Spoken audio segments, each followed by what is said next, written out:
Hello, this is Tim Barrett again with another tip on how to take your English to the next level with our third tip today.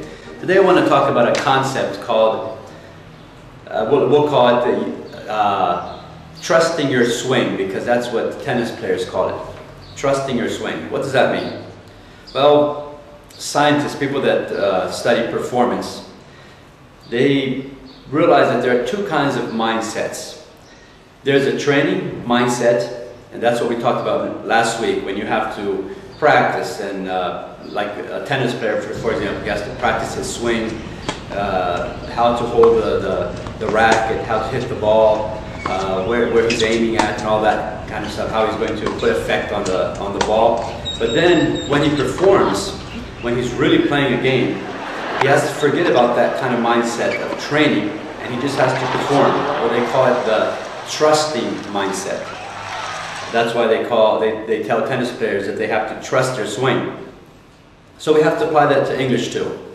There are two kinds of practice. Or two kinds of, let's say, modes. There's a practicing mode, or we'll call it the training mode, where you practice, you learn vocabulary, you study your grammar, you do your Tim and Timmy exercises, working on your phrasal verbs and everyday expressions and all that.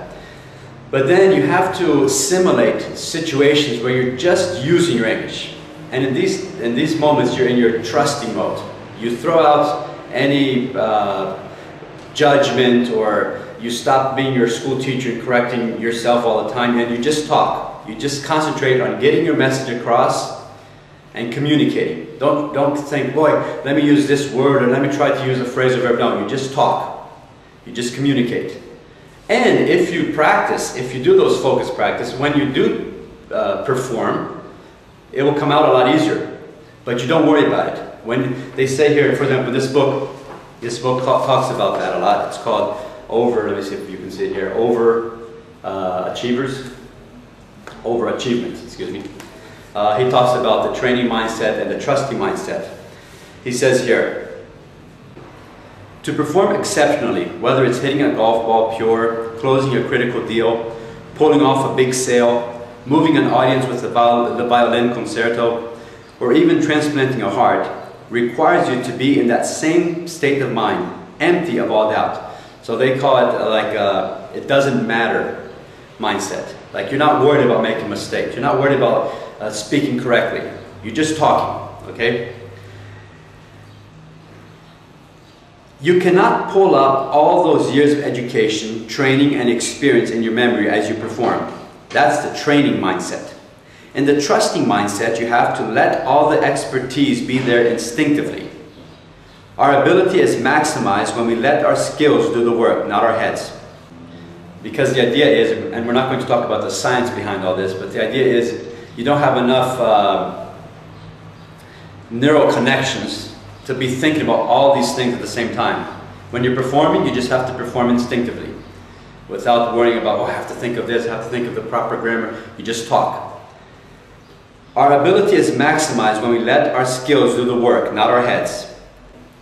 As professional golfers like to say, you have to trust your swing. You just have to toss the keys. He's talking about an experience he does with the students where he has them throw their car keys to each other. And they throw it perfectly. One throws it, the other catches it, and they do that several times without the keys falling on the floor. But then he says, okay, tomorrow we're going to have a competition. Whoever can throw the key perfectly, or the most time without letting it drop, wins a big prize. Well, the next day they start dropping the key. They can't throw it right. They can't catch it right. Why? Because they're concentrated too hard on how they're throwing, and they're worried about it. So that's what he's talking about here. As professional golfers like to say, you have to trust your swing. You have to just toss the keys. Pure trusting mindset. So that's what you need to do. You have to, and that's something you have to train too.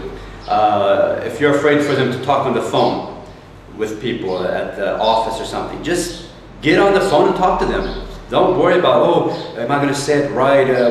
What phrase should I say? You can practice that when you're in your training mode or your training mindset. But sometimes you just have to simulate or act out situations and just be in your trusting mode. The training mode when you practice, and the trusting mode when you just perform.